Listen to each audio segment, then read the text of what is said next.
É um prazer estar aqui novamente. É com muito temor e tremor, verdadeiramente tremor, que trago a palavra hoje.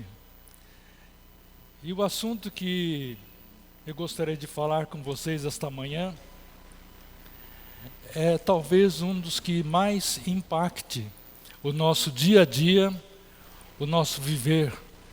E também impacta em muito as nossas decisões, tanto as presentes quanto as futuras. E este assunto que eu vou falar hoje é sobre o dinheiro. E então está lá escrito em 1 Timóteo, capítulo 6, versículo 10, que o amor ao dinheiro é a raiz de todos os males. Nessa cobiça, alguns se desviaram da fé e a si mesmos se atormentaram com muitas dores. Bom, eu vou falar hoje sobre esse assunto e é um assunto bastante extenso. Por isso eu peço a paciência de vocês, porque eu vou falar durante uns 40 minutos. E vou andar acelerado mesmo assim para poder completar a mensagem de hoje.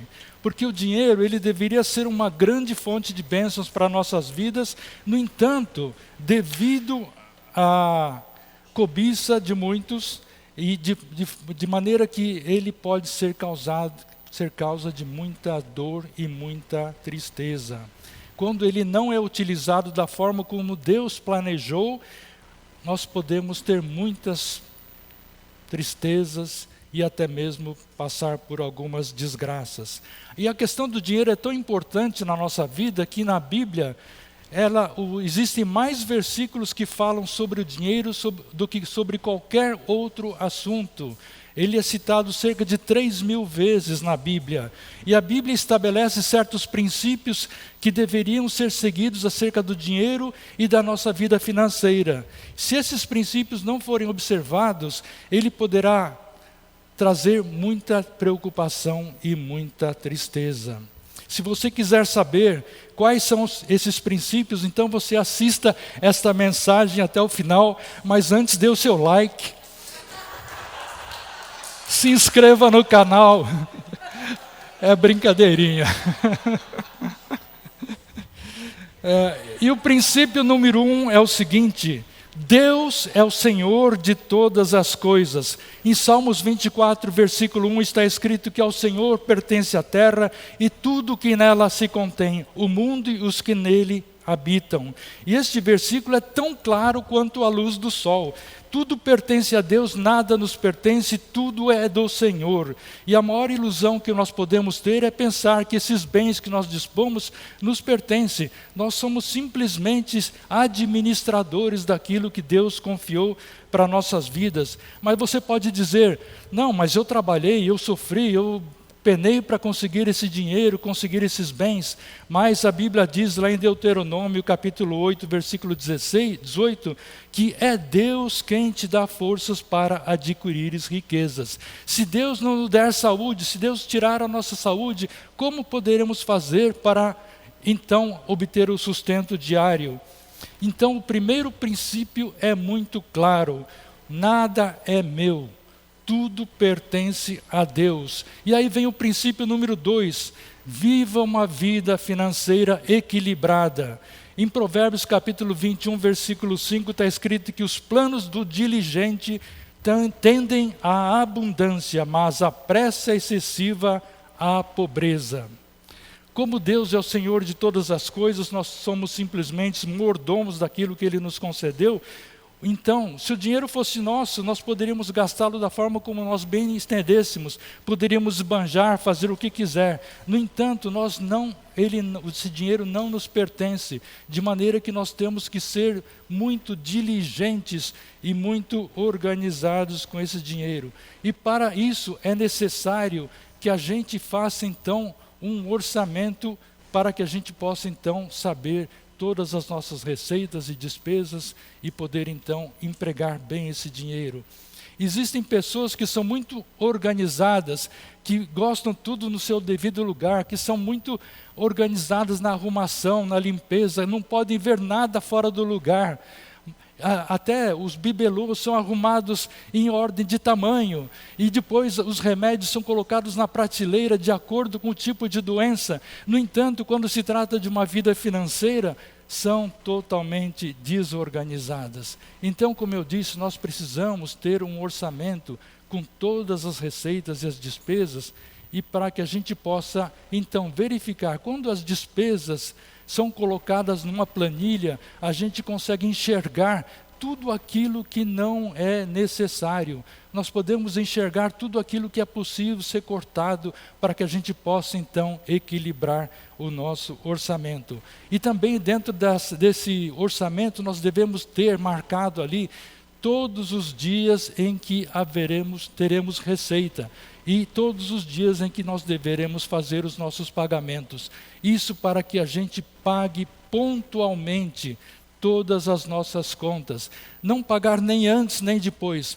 Eu não pago nada antes porque aí seria obrigado a tirar do investimento alguma coisa de forma antecipada, mas também não pago nada depois porque eu não quero incorrer nem em juros nem em multas. Então é dessa forma. Viver uma vida financeira equilibrada significa que devemos estar sempre avaliando qual é a nossa despesa e qual que é a nossa receita. E essa diferença entre receita e despesa chama-se economia. E economia é alguma coisa que a gente deve investir.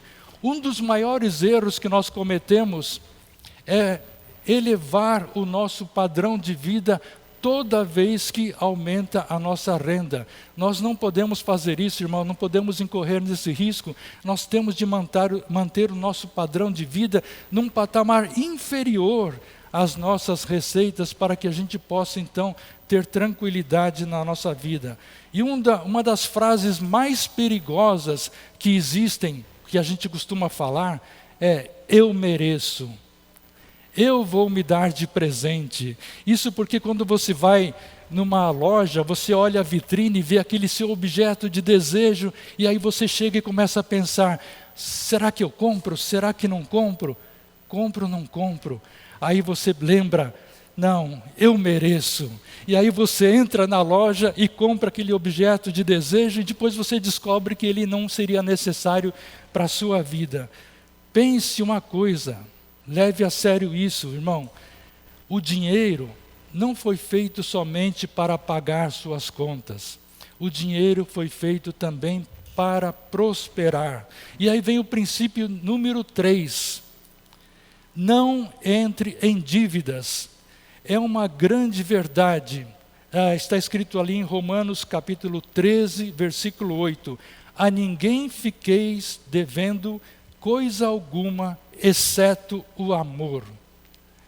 E essa é uma grande verdade, porque o amor, por mais que você doe, por mais que você dê, você está sempre em dívida. Você pode amar o seu cônjuge, você pode amar os seus filhos, mas você nunca ama o suficiente. Você pode amar muito mais. Você diz que ama a Deus, mas você pode amá-lo muito mais. Você está em dívida também com Deus.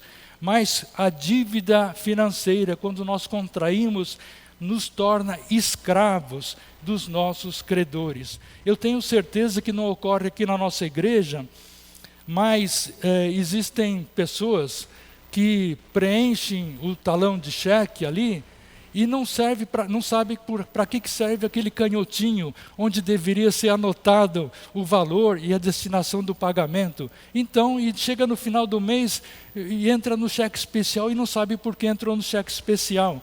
E também existem pessoas que pagam com cartão de crédito. Mas como é bom pagar com cartão de crédito, você pode comprar qualquer coisa sem ter dinheiro no bolso, você não precisa de nada, só precisa daquele pedaço de plástico, e hoje em dia não precisa nem inserir o cartão lá na maquininha, basta chegar próximo assim, você já pagou a sua conta, está livre de tudo, você compra o que você quiser. E tem uma coisa que só existe no Brasil, que é a instituição do cartão de crédito a prazo. Ou seja, você vai lá para pagar a sua conta, e aí a balconista, a atendente, fala assim para você: o senhor quer dividir o pagamento? Sim, Mas é sem juros? Sim, é totalmente sem juros. Se eu pagar em 3, 6 vezes, é o mesmo preço. Isso aí é uma grande ilusão, porque os juros já estão embutidos ali dentro do cartão, e é isso que faz com que as empresas financeiras ganhem dinheiro. Então você chega lá, bom, então me divide lá em 6 vezes o cartão, e aí você vai pagando, dividindo as despesas, e não sabe, perde o controle de quantas anda o saldo devedor daquele cartão. E você só vai saber o valor daquela despesa na hora que você recebe a fatura do cartão, e nesse momento você leva aquele susto. Onde é que eu gastei todo esse dinheiro? E você chega à conclusão que você não tem dinheiro para pagar a fatura do cartão de crédito. Sim, mas existe uma saída para tudo, e para tudo existe uma saída. Então você pode pagar a fatura do cartão de crédito em parcelas, pode pagar em 10 parcelas, 12 parcelas, você só dá um saldo mínimo ali, um pagamento mínimo na entrada e depois parcela todo o resto. Está resolvido o teu problema. Única coisinha é que você vai ter que pagar uns jurozinhos pequenos de 310% ao ano, que é 310% ao ano, é o juro médio do cartão de crédito no Brasil. E aí, isso significa que a cada 4 meses a tua dívida dobra. Ou seja, em prazo de 1 ano, você vai ter que pagar 3 vezes mais do que você pagaria se tivesse comprado à vista. Por isso, irmãos, para que você possa seguir esse princípio que está em Romanos 13:8, a ninguém fiquei devendo coisa alguma, o melhor é comprar tudo à vista. Sempre que puder, compre à vista. Se por algum motivo, por alguma facilidade, você precisar pagar com cartão de crédito, no mesmo momento em que você pagou aquela fatura, aquele valor, bloqueie na sua conta corrente um valor correspondente para que quando vier a fatura você tenha dinheiro para pagar a fatura. E uma coisa aqui que eu queria deixar assim claro para os irmãos é a diferença entre dívida e investimento. Nos 2 casos você pode ficar devendo dinheiro. Só que dívida é uma coisa e investimento é completamente diferente. Por exemplo, comprar uma casa pelo sistema financeiro da habitação é um investimento. Porque uma casa, um imóvel, é um bem durável, que você pode usar durante 20 anos, 30 anos, 40 anos, você pode deixar de herança para os seus filhos. E esse bem, ele vai sendo corrigido por algum índice, às vezes maior, às vezes menor do que a inflação, mas ele é sempre corrigido. E se daqui a 20 anos você tiver que vender esse imóvel, você vai conseguir recuperar aquele investimento que você tinha feito inicialmente. Agora, comprar um automóvel em 10, 20, 30, 40, 60 prestações já existe hoje, isso é uma dívida. Porque um automóvel é um bem perecível. É talvez o único bem que na hora que você sai da loja, ele já perdeu 15% do seu valor. Na hora que você cruzou ali o portão da loja e saiu na rua, aquele seu automóvel vale 15% a menos. E assim, a cada ano, ele vai perdendo cerca de 10% do seu valor. E no final de 4, 5 anos, ele já vale menos da metade daquilo que você pagou. E, no entanto, você continua ali pagando as prestações como se fosse um carro 0 quilômetro, porque a prestação não muda. A prestação é aquilo lá, vai sendo até corrigido, né? Então você paga por uma sucata o valor de um carro 0 quilômetro. Princípio número 4. Poxa, estou indo muito rápido, né? Princípio número 4. Tenha foco nas necessidades básicas. 1 Timóteo capítulo 6, versículos 7 e 8, diz o seguinte: porque nada temos trazido para o mundo, nem coisa alguma podemos levar dele, tendo sustento e com que nos vestir, estejamos contentes. Na elaboração do seu orçamento, nós temos de levar em conta este princípio. Porque muitas vezes a nossa renda não é suficiente para fazer frente às nossas despesas. E por isso, quando a gente olha para o nosso orçamento, a gente tem que avaliar se aquele item é uma necessidade básica. Se não for necessidade básica, ela pode ser cortada para que você possa então equilibrar o teu orçamento. Eu não sei, eu gostaria de fazer uma pergunta para a congregação, o seguinte: alguém já assistiu aquela série da Discovery chamado Largados e Pelados? Hoje eu estou vendo aqui muita... Lá em casa também, todo mundo, olha só, todo mundo assistindo televisão, Largados e Pelados. Então, nessa série, uma dupla, um casal, é largado no meio da selva ou de um lugar inóspito, totalmente sem roupa, sem nada. E o desafio é sobreviver durante 21 dias com os recursos que eles conseguirem. E o que nós vemos nesse programa é que existem somente 3 coisas que são absolutamente necessárias. A primeira, o que é? Água. O segundo é comida, mas muito pouca comida. Muito pouca comida. E o terceiro item que eles precisam é de um abrigo. E os participantes que conseguem obter essas 3 coisas básicas, geralmente conseguem vencer o desafio. E na nossa vida, nós temos muito mais do que isso. Deus nos dá muito mais do que essas coisas básicas.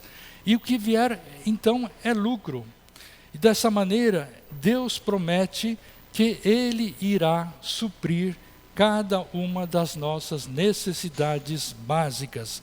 Em Filipenses capítulo 4, versículo 19, está escrito que o meu Deus, segundo a sua riqueza em glória, há de suprir em Cristo Jesus cada uma de vossas necessidades. Por esse motivo, nós não devemos nos inquietar, não devemos falar como lá em Mateus capítulo 6, versículos 31 a 34, o que comeremos, o que beberemos, ou com que nos vestiremos, porque os gentios é que procuram todas essas coisas, pois o vosso Pai Celeste sabe que necessitais de todas elas. Buscai, pois, em primeiro lugar o seu reino e a sua justiça, e todas estas coisas vos serão acrescentadas. A nossa segurança está no Senhor. Ele é que vai suprir todas as nossas necessidades básicas. Princípio número 5. Honra o Senhor com os teus bens. Talvez seja esse o princípio mais importante que eu vou falar para vocês. Está lá em Provérbios capítulo 3, versículo 9 e 10. Honra ao Senhor com os teus bens e com as primícias, as primeiras coisas de toda a tua renda, e se encherão fartamente os teus celeiros, e transbordarão de vinho os teus lagares. Que promessa maravilhosa! E é um mandamento, honra a Deus, é um mandamento e tem uma promessa que se encherão de vinho os teus lagares. Mas na prática, como é que a gente pode aplicar este princípio? Honra ao Senhor com os teus bens. Honrar ao Senhor com os bens significa, em primeiro lugar, acreditar a Ele toda a glória pelo sustento que nós temos recebido. Não pensar, não, eu que trabalho, eu que dou duro, eu que recebo, ganho dinheiro. Devemos acreditar a Deus toda a glória. Segundo lugar, nós devemos depositar nele a nossa segurança. Não podemos depositar a nossa segurança nos nossos bens. É Deus a nossa força, a nossa fortaleza. Terceiro item de como nós podemos honrar a Deus: consagrar a Ele parte desses bens para o sustento e crescimento do seu reino aqui na terra. Presta atenção, parte desses bens deve ser destinados ao sustento do reino de Deus aqui na terra. Esta consagração se dá por meio dos dízimos e das ofertas. O Senhor nos chama para sermos fontes de alimentação, de suprimento para aqueles que dedicam suas vidas na pregação do Evangelho. Se Ele nos dá a mais daquilo que nós necessitamos, é para que por nosso intermédio esses recursos possam fluir para o ministério dele aqui na terra. Eu queria fazer um parênteses aqui para dar um pequeno testemunho da minha vida. Desde que me aposentei no início desse ano, a minha fonte de renda, que era o meu salário, secou completamente. E então, eu tenho dedicado uma parte do meu tempo ao mercado de capitais na Bolsa de Valores. Toda vez que eu falo sobre isso, para complementar a minha renda, naturalmente, né? E toda vez que eu falo sobre isso, o meu genro, o Quinho, ele não consegue conter as lágrimas, né? Mas, de qualquer forma, para completar a renda, então eu trabalho aí na Bolsa de Valores. Porém, eu posso assegurar que, ao invés de investir em ações na Bolsa de Valores, é muito mais vantajoso investir em ações de graça do reino de Deus. Primeiro porque são de graça e depois porque são eternas.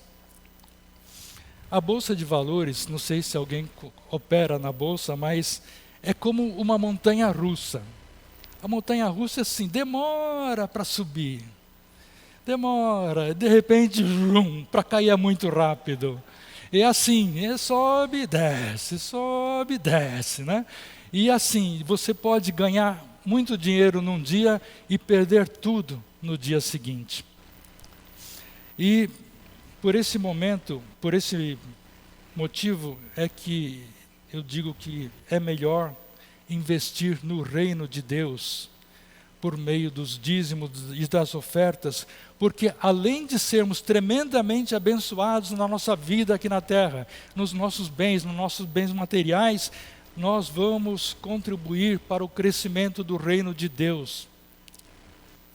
E vamos acumular tesouros nos céus, onde nós podemos receber dividendos por toda a eternidade. E é exatamente como está escrito lá em Malaquias capítulo 3, versículo 10. Trazei todos os dízimos à casa do tesouro, para que não haja falta de mantimento na minha casa. E provai-me nisto, diz o Senhor dos Exércitos, se eu não vos abrir as janelas do céu e não derramar sobre vós bênção sem medida. Este é outro mandamento com promessa, porque ele manda, ele ordena, ele não pede, ele fala assim: trazei todos os dízimos à casa do tesouro, para que haja mantimento na minha casa. E a promessa é, diz o Senhor dos Exércitos, se eu não vos abrir as janelas dos céus e não derramar sobre vós bênção sem medida.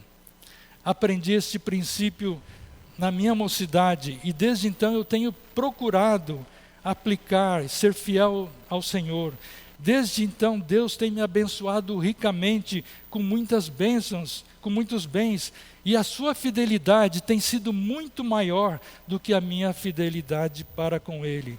Deus tem me abençoado ricamente ao longo de todo esse tempo. O Senhor não permitiu que eu ficasse um dia sequer desempregado, me fez progredir na carreira de uma forma que eu nunca havia sonhado, e além disso Ele preservou a minha saúde e deu-me forças para trabalhar, para produzir e para receber o sustento a cada dia durante 45 anos. E tenho a plena certeza que Ele continuará a me sustentar, a mim e a minha família, até a consumação do tempo. O apóstolo Paulo, fecha parênteses, né? Para que Deus instituiu o dízimo? Uma pergunta, né? Lá no Velho Testamento, em Números capítulo 18, Deus ordenou que os dízimos do povo de Israel fossem dados aos levitas, que tinham a incumbência de cuidar do serviço religioso, de cuidar da tenda da congregação e todas as atividades religiosas. Então, com base nisso, alguns podem pensar, não, mas o dízimo é uma instituição do Velho Testamento e talvez não se aplique nos dias de hoje. No entanto, no Novo Testamento, o próprio Jesus, lá em Lucas, capítulo 20, versículo 25, ele diz: dai a César o que é de César e a Deus o que é de Deus. Então, se vocês devem alguma coisa para o nosso irmão César, dai a César o que é de César, né? Agora, é o seguinte, mas dai a Deus o que é de Deus. O que esse versículo significa? Que nós devemos ser honestos, que nós não podemos sonegar nos impostos, que nós devemos pagar corretamente o imposto de renda. E da mesma forma, nós não podemos sonegar nos dízimos e nas ofertas, temos de pagar a Deus o que é de Deus. Está escrito isso em Lucas 20, 25. Dai a Deus o que é de Deus. Não podemos reter para nós o que é dele. E o apóstolo Paulo tinha como profissão ser fabricante de tendas. Porém, em 1 Coríntios 9,14, ele diz: assim ordenou também o Senhor aos que pregam o Evangelho, que vivam do Evangelho. Paulo fabricava tendas, mas eu duvido que ele tivesse tempo para exercer a profissão dele, porque ele tinha que viajar, ele tinha que dar assistência às igrejas, ele passou um bom tempo na prisão, então ele não tinha como viver a não ser por meio das ofertas. E ele diz, assim ordenou, você vê que não é um pedido, assim ordenou o Senhor, os que pregam o Evangelho, que vivam do Evangelho. Irmãos, essa situação dos nossos pastores, dos nossos obreiros, dos nossos missionários, os que pregam o Evangelho têm o direito de viver do Evangelho. Isso não é um conselho, não é uma sugestão, não é um pedido, é uma ordem do Senhor. Quando nós negligenciamos nos dízimos e nas ofertas, nós estamos sonegando o sustento a quem tem o direito de viver do Evangelho. Dízimo significa a 10ª parte, ou 10%. No entanto, para que nós pudéssemos ter uma referência, a Bíblia nos relata vários exemplos de pessoas que consagraram suas ofertas.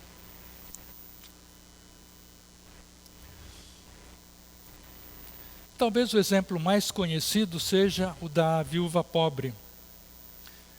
É um texto que está lá em Marcos capítulo 12. A viúva pobre, ela tinha somente 2 moedas. E ela ofertou essas 2 moedas ao Senhor. Neste caso, o seu dízimo não foi de 10%. O dízimo dela foi de 100%, porque ela deu tudo o que tinha. 10%, portanto, é apenas uma referência. Aí, normalmente vem aquela dúvida cruel. Mas é 10% da minha renda bruta ou da minha renda líquida? Acho que todo mundo aqui teve já essa dúvida, né? Eu diria para você o seguinte: se você quer ser brutalmente abençoado, você dê 10% da sua renda bruta. Mas o melhor parâmetro está lá em 2 Coríntios 9, 7, que diz assim: cada um contribua segundo tiver proposto no coração, não com tristeza ou por necessidade, porque Deus ama a quem dá com alegria. Esse é o parâmetro de Deus. Não importa o valor que você dá, o que importa é o teu coração.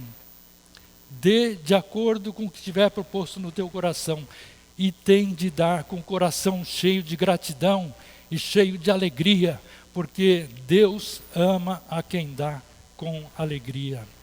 Princípio número 6, está chegando no final, irmãos. São só 7 princípios. Doe o quanto puder. Doe o quanto puder. Em Gálatas capítulo 6, versículo 10 está escrito: por isso, enquanto tivermos oportunidade, façamos o bem a todos, mas principalmente aos irmãos da fé. Os lutadores de boxe, eles costumam dizer que é melhor dar do que receber. Mal sabem esses lutadores que esta é uma verdade, é um princípio bíblico. Lá em Atos 20, 35 está escrito: mais bem-aventurado é dar do que receber. Este fato foi constatado numa pesquisa efetuada pela Universidade de Harvard. Ela fez o seguinte estudo. Ela constituiu 2 grupos de pessoas. Para as pessoas do primeiro grupo, ela deu uma certa quantia em dinheiro para que essas pessoas gastassem consigo mesmas, em benefício próprio. E para as pessoas do segundo grupo, ela deu um dinheiro para que as pessoas gastassem com outras pessoas, para socorrer necessitados, gastar realmente com outras pessoas e nada tivesse para si mesmas. E aí, depois que foi feita toda essa distribuição de dinheiro, cada pessoa de cada grupo teve que responder um longo questionário e a conclusão foi a seguinte: as pessoas que gastaram o dinheiro para dar para outras pessoas, para socorrer necessitados, se sentiam muito mais felizes do que aquelas que guardaram o dinheiro para si, para aquelas que utilizaram o dinheiro consigo mesmas. E por isso nós temos que estar atentos, irmãos, às necessidades do próximo, principalmente dos nossos irmãos da fé. John Wesley dizia, minha netinha está protestando ali. John Wesley dizia: ganhe tudo que puder, economize tudo que puder e doe tudo o que puder. A essência do cristianismo é o amor, e não existe amor sem dar. Uma coisa é certa, irmãos, é sempre possível você dar sem amar. Mas a Bíblia nos ensina que é impossível você amar sem doar. E isso está expresso naquele versículo que é o mais conhecido da Bíblia, que está lá em João 3,16, que diz o seguinte: porque Deus amou o mundo de tal maneira que deu o seu Filho unigênito para que todo aquele que nele crê não pereça, mas tenha a vida eterna. Por esse versículo, Deus nos mostra qual deve ser o nosso padrão de dar. Deus deu o que tinha de mais precioso, não deu aquilo que lhe sobrava, e não deu para parentes, para amigos. Ele deu o seu único filho para morrer em lugar de pecadores, para morrer em meu lugar. Por isso, irmãos, vamos doar tudo o que puder. Além de nos trazer felicidade quando doamos, nós recebemos um outro benefício de Deus. Em Provérbios capítulo 11, versículo 24 e 25 está escrito: a quem dá liberalmente, ainda se lhe acrescenta mais e mais. A alma generosa prosperará, e quem dá a beber será dessedentado. Ou seja, quem dá de beber a outras pessoas jamais terá sede. Princípio número 7 é o último. Busque o conselho de pessoas mais experientes. Provérbios capítulo 19, versículo 20 diz o seguinte: ouve o conselho e recebe a instrução, para que seja sábio nos dias por vir. Quando nós éramos crianças, nós costumávamos perguntar tudo para os nossos pais, para os nossos tios, para os avós. A gente vivia falando, por quê? Por quê? Por quê? Se a pessoa respondia, por quê? E assim, a gente cresceu perguntando para os nossos pais que eram pessoas mais experientes. Entretanto, quando a gente se torna adulto, a gente acha que sabe de tudo já. E o pior de tudo é que a gente acha que sabe mais que os outros, que nós somos mais espertos que os outros. No entanto, nós temos que ter essa mente aberta de ouvir o conselho dos mais experientes para poder progredir, para poder prosperar. Aprender com os próprios erros, aprender dando cabeçada, é um processo muito doloroso e é um processo muito longo. Por isso, o princípio é esse: vamos buscar o conselho de pessoas mais experientes. E a conclusão de tudo isso, irmãos, finalmente, né? Uma vez que nós conhecemos esses 7 princípios, cabe a nós refletir sobre as nossas próprias vidas. Quais desses princípios nós estamos negligenciando ou nós não estamos aplicando e que tem impedido a gente de levar uma vida financeira próspera? Será que eu tenho reconhecido que Deus é o Senhor de todas as coisas? Será que eu tenho reconhecido que Deus é o Senhor, inclusive, da minha própria vida? Será que eu tenho levado uma vida financeira organizada? Ou será que eu tenho sido relaxado nessa área? Será que eu tenho levado um padrão de vida acima daquelas minhas possibilidades? Será que eu tenho honrado ao Senhor com os meus bens? Será que eu tenho sido fiel no dízimo e nas ofertas? Será que eu tenho gastado os recursos que Deus tem me dado somente para comigo e tendo me esquecido do nosso próximo? Será que eu tenho buscado o conselho de pessoas mais experientes? Qualquer desses princípios que for quebrado poderá impedi-lo de utilizar o dinheiro de uma forma como o Senhor quer. E pode nos impedir de ser livre para utilizar o dinheiro como uma fonte de bênçãos, para contribuir livremente para o crescimento do reino de Deus aqui na terra.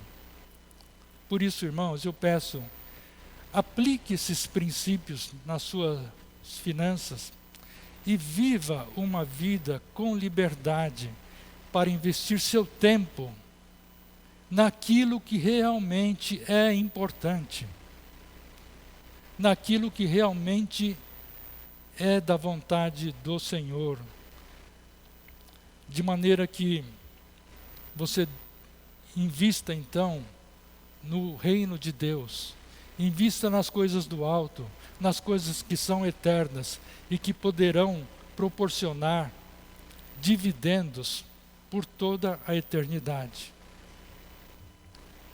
Vamos orar, irmãos. Senhor nosso Deus, nós queremos te agradecer por estas palavras de alerta que o Senhor nos dá. E queremos pedir ao Pai que o Senhor nos dê sabedoria para aplicar esses princípios em nossas vidas, para que a gente possa prosperar, para que possamos progredir, não para o nosso proveito próprio, mas para que o teu reino possa crescer nesta terra, para que o teu ministério, Senhor Deus, possa ser expandido, para que as fronteiras do Evangelho possam ser alargadas, Senhor, e para que possamos desfrutar também dessas bênçãos, que possamos acumular para nós tesouros nos céus, onde a inflação não toca, onde a traça não corrói. Que o Senhor possa nos dar essa visão, Senhor, de não termos foco somente nas coisas terrenas, mas que possamos investir na eternidade. Nós queremos te agradecer e te pedir todas essas coisas, Senhor Deus, no nome de Jesus. Amém, Senhor. Amém, amém.